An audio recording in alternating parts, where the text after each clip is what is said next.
یہ صورت میں نے آپ کو رکھی. ایک میں آپ کے سامنے ایک کیا کہنے ہائپوتھیسس دے دیتا ہوں کہ مان لیجئے کہ سیاسی صورتحال بالکل A1 ہو جاتی ہے. کل صبح سے ملک میں کوئی سیاسی عدم استحکام نہیں ہے, پی ٹی آئی والے ساری باتیں مان جاتے ہیں. I mean think of everything possibility کہ وہ ہو جاتی ہے, سیاسی استحکام آ جاتا ہے. موجودہ حکومت کی جو صلاحیت ہے اور ان کے پاس جو معاشی اور فائنینشیل ٹیم ہے اور جو انہوں نے پالیسیز پچھلے 1 سال میں آپ کے سامنے پریزنٹ کی ہیں, and the way they have conducted everything, آپ کو کیا لگتا ہے کہ given ایک hypothesis کہ سیاسی استحکام آ جائے تو 2-3 سال میں جیسے کہا جا رہا ہے یہ حکومت کیسا پرفارم کرے گی؟ دیکھیں جی, اکنامک پروگریس کے 3-4 فیزز یا ریکوائرمنٹس ہوتے ہیں. پہلا ہوتا ہے اکنامک سٹیبلٹی. اکنامک سٹیبلٹی کا مطلب ہے کہ آپ کا انفلیشن جو ہے وہ کم ہے, گر رہا ہے. دوسرا اس کا یہ ہوتا ہے کہ جی انٹرسٹ ریٹ جو ہیں وہ کم ہو رہے ہیں پہلے کے مقابلے میں. تیسری چیز یہ ہوتی ہے کہ جو آپ کی فورن کرنسی ریٹ ہے ڈالر کے ساتھ روپی کا, وہ مستحکم ہو جاتا ہے, اس میں گراوٹ اب آنا جو ہے وہ بند ہو جاتی ہے اور آپ کے فورن ریزرو جو ہیں وہ بڑھنا شروع ہو جاتے ہیں. یہ صورتحال آتی ہے جب ملک ایک کرائسس سے نکل رہا ہوتا ہے, جو کرائسس تھی 2021-22-23 میں. اور کرائسس سے اکنامک سٹیبلٹی میں پہنچنا کوئی اتنا مشکل کام نہیں ہوتا. 2 لوگ اپنے آفس میں بیٹھ کے اکنامک سٹیبلٹی لا سکتے ہیں کرائسس کے بعد. ایک جو ہے آپ کا اسٹیٹ بینک گورنر, وہ آپ کے انٹرسٹ ریٹس بڑھا دیتا ہے, اس سے جو ہے انفلیشن قابو میں آنا شروع ہو جاتا ہے. دوسرا وہ یہ کرتے ہیں کہ فورن ایکسچینج یہ ریٹ ہے نا, اس کو وہ کھلا چھوڑ دیتے ہیں تو اس میں ڈیپریسیشن وغیرہ اچھی خاصی ہو جاتی ہے. تو ان چیزوں سے جو ہے آپ کی جو ہے انفلیشن, پھر آپ کا جو کرنٹ اکاؤنٹ ڈیفیسٹ ہے وہ کنٹرول ہو جاتا ہے. دوسرا شخص جو ہے وہ فائنانس منسٹر ہوتا ہے, وہ امپورٹ ریسٹرکشنز لگا دیتا ہے, آپ کے ڈیولپمنٹ بجٹ کو کٹ کر دیتا ہے, اس سے تھوڑا بہت فسکل ڈیفیسٹ قابو میں آ جاتا ہے صرف اپنے آفس میں بیٹھ کے. اکنامک سٹیبلٹی آ گئی. اکنامک سٹیبلٹی کے بعد جو نیکسٹ سٹیج ہوتا ہے وہ ڈیوریبل گروتھ کا ہوتا ہے کہ جی آپ کا انویسٹمنٹ بڑھے, آپ کی سیونگز بڑھے, آپ کی انڈسٹریل پروڈکشن بڑھے, آپ کی ایکسپورٹس بڑھے. نہ صرف بڑھے بٹ کوالٹیٹیولی امپروو ہو, چونکہ پاکستان کی اکانومی تو بالکل ہی لو اینڈ پہ نا. اگر آپ ایکسپورٹس دیکھ لیں, یہ تولیہ, بنیان, اس قسم کی ٹیکسٹائل پروڈکٹس آپ زیادہ تر ایکسپورٹ کرتے ہیں. تو اب یہ سٹیج ہے کہ اکنامک سٹیبلٹی کے بغیر ڈیوریبل گروتھ تو نہیں آ سکتی. اب آپ نے اکنامک سٹیبلٹی اچیو کر لی. نیکسٹ سٹیج ہے کہ آپ پراپر ریفارمز ایسی کریں کہ اس سے آپ کی سیونگز بڑھے, پھر انویسٹمنٹ بڑھے, اور انویسٹمنٹ جائے ایسے سیکٹرز میں جو کوالٹیٹیولی پہلے کی اکانومی سے بہتر ہیں, جس سے آپ کی ایکسپورٹس کی کوانٹیٹیز بھی بڑھیں اور کوالٹی بھی بڑھے. وہ چیز جو ہے ہماری حکومتیں کبھی کر نہیں پاتی, اور نہ میں نے ابھی تک کوئی پچھلے 1.5-2 سال میں کوئی ایسی چیز دیکھی ہے, کوئی ایسا آئیڈیا دیکھا ہے جس سے مجھے کوئی امید پیدا ہو رہی ہو کہ اس دفعہ جو ہے وہ سائیکل ڈیفرنٹ ہوگی. سائیکل پھر وہی ہونی ہے کہ یہ تھوڑی بہت اکنامک سٹیبلٹی آئے گی, پھر جب الیکشن قریب آئیں گے تو یہ پھر فسکل ڈیفیسٹ بڑھا دیں گے, کرنٹ اکاؤنٹ ڈیفیسٹ بڑھا دیں گے, منی سپلائی لوز کر دیں گے, اور ایک آرٹیفیشل گروتھ کا پیریڈ آ جائے گا, اور اس سے پھر کرائسس آ جائے گی. پہلی چیز ہے کہ آپ کی ٹیم میں کمپیٹنس ہے کہ نہیں. کمپیٹنس ہوگی تو اچھی اسٹریٹجیز آئیں گی, پالیسیز آئیں گی, اور پھر آؤٹ کمز آئیں گے. جب آپ کو کوئی کمپیٹنس ہی نہیں نظر آ رہی ٹیم میں, تو آپ کس چیز کی امید کر سکتے ہیں؟ تو کوئی اس چیز کا امکان نہیں ہے کوئی یہ بہت ہمیں ایشین ٹائیگر وغیرہ بنا دیں گے, وہی سائیکل چلے گی پاکستان کی. Right, thank you very much doctor Salman Shah Sahab آپ کے جوائن کرنے کے لیے.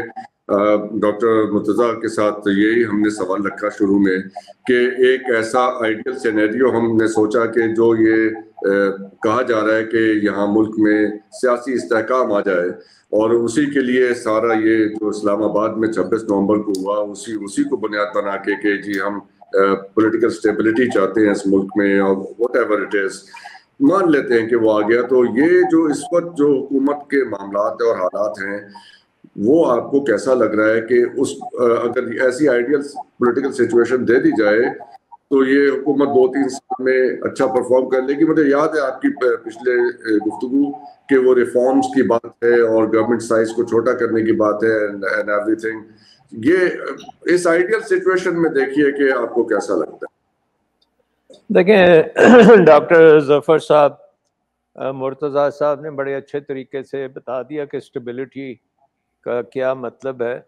اور پاکستان 24 IMF پروگرام کر رہا ہے. ہر پروگرام میں آپ اسٹیبلٹی لانے میں کامیاب ہو جاتے ہیں، بٹ اگلا سٹیپ جو ہے، جو ایکچوئل ریفارمز کرنی ہے، جو اسٹرکچرل ریفارمز اور انسٹیٹیوشنل ریفارمز ہیں، گورننس کی ریفارمز ہیں، اس کو کبھی کوئی ہاتھ ڈالنے کو تیار نہیں ہے. سب سمجھتے ہیں کہ اب ہم نے اچیو کر لیا اپنا آبجیکٹو، اسٹیبلٹی آ گئی ہے تو اب ہم خود بخود گرو کر جائیں گے. دیکھیں گروتھ کے لیے نمبر 1 ہے کہ آپ کی اکانومی کی پروڈکٹیوٹی کیا ہے اور کیا آپ گلوبلی کمپیٹیٹو ہیں کہ نہیں. کیونکہ آپ 5ویں سب سے بڑی آبادی ہیں ملک کا، مطلب population wise that is your major resource, لیکن آپ کی اکانومی کوئی 40-45 نمبر پہ ہے in terms of global ranking. تو وہ اکانومی کے لیے آپ کے پاس بہت زیادہ مین پاور ہے. سو اس مین پاور کو اگر آپ نے استعمال کرنا ہے تو somehow you have to become globally competitive. اور گلوبلی کمپیٹیٹو کا مطلب ہے کہ آپ اپنی اکانومی کا منہ جو ہے وہ ایکسپورٹ مارکیٹس یا دنیا کی بڑی مارکیٹس کی طرف کریں، اور آپ کی مصنوعات جو ہیں وہ دوسرے ممالک میں کمپیٹ کر کے جائیں. آپ کا کمپٹیشن ویتنام سے ہے، آپ کا کمپٹیشن انڈیا سے ہے، آپ کا کمپٹیشن چائنا سے بھی ہے to a certain extent, but باقی جو اس وقت ایکسپورٹنگ کنٹریز ہیں، زیادہ major trading companies like Brazil ہے، باقی جگہوں پہ آپ نے ان سے کمپیٹ کرنا ہے. تو اس کا مطلب یہ ہے کہ آپ کی گورننس، آپ کی انسٹیٹیوشنز، ادارے یہ بڑے ایفیشینٹ ہونے چاہیے اور بڑے ان میں مین پاور جو ہے اس میں کیپیسٹی، ٹیکنیکل کیپیسٹی ہونی چاہیے. سو نمبر 1 تو آپ نے انسٹیٹیوشنلی تو کچھ بھی نہیں کیا. ابھی ایک کمیٹی بنائی تھی گورنمنٹ نے جس میں بنگالی صاحب کو ممبر بنایا تھا، اور انہوں نے ریکمینڈ کرنا تھا کہ 40-50 ڈفرینٹ ڈپارٹمنٹس یا ادارے ان کا کیا کرنا ہے. تو بنگالی صاحب had to resign from that committee, کیونکہ انہوں نے جو ریکمینڈ کیا تھا کہ آدھے سے زیادہ بند کر دیں. تو صرف ایک ڈپارٹمنٹ جو PWD تھا اس کو آپ نے بند کرنے کا کہا، لیکن وہ بھی نہیں کیا. سو بیسکلی پرابلم یہ ہے کہ جو حکومت میں ہوتے ہیں دے تھنک کہ اسٹیبلٹی آ گئی ہے تو اب آگے ریفارم کریں گے تو پھر ان نون سیکٹر میں چلے جائیں گے، اس سے ڈسرپشن ہوگی تو ہمارا جو ٹینیور ہے وہ اتنا چھوٹا ہوتا ہے کہ اس میں ہم یہ برداشت نہیں کر سکیں گے.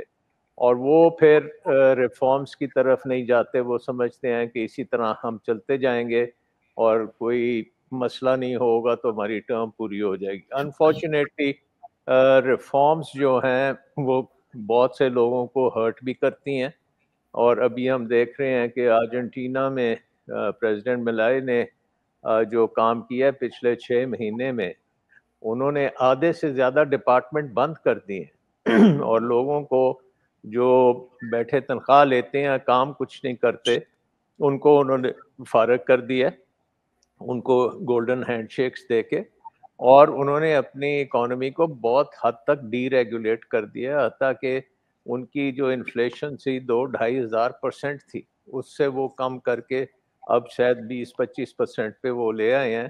لیکن سب سے زیادہ وہاں پہ انویسٹمنٹ ہو رہی ہے اور اب وہ پروجیکٹ کر رہے ہیں کہ اکانومی ریئل ٹرمز میں 7-8% گرو کرے گی. سو آئی تھنک کہ یہ آپ کو نارملی جو یہ ریفارم ہوتی ہے نا، یہ ایک شاک کے بعد ہی زیادہ ہوتی ہے، اور وہ شاک ہمیں کئی بار پڑا ہے، لیکن کوئی ہماری گورنمنٹ ریفارمنگ گورنمنٹ نہیں آئی. کوئی ریفارمر جس طرح سے ہونا چاہیے اس طرح سے ہمارا کوئی ریفارمر نہیں آیا، اور اس کی وجہ یہ ہے کہ ہماری اکانومی زیادہ تر بیوروکریسی چلاتی ہے، اور بیوروکریسی جو ہے وہ اسٹیٹس کو کی بادشاہ ہوتی ہے. وہ نہیں چاہتی کہ کسی چیز کو ہلایا جائے، وہ نہیں چاہتی کہ ڈاؤن سائزنگ کی جائے، ان کی کیونکہ ایز اے گروپ ان کو امیڈیٹ اس کا امپیکٹ آتا ہے. تو اس کا مطلب یہ ہے کہ جو آپ کی پولیٹیکل لیڈرشپ ہے ان کا ویو بڑا کلیئر ہونا چاہیے اباؤٹ ریفارمز, اور وہ ان کے پاس مینڈیٹ بھی ہونا چاہیے ریفارم کے لیے, اور وہ جب آئیں تو وہ پہلے 100 دن کے اندر ہی یہ سارے مشکل کام کر کے رکھتے. اب ملائی نے ارجنٹینا میں کیا ہے, اس نے تو پہلے 100 ڈیز میں ساری ریفارمز کر کے سامنے رکھتی ہیں اور اس کا ریزلٹس آنے شروع ہو گئے.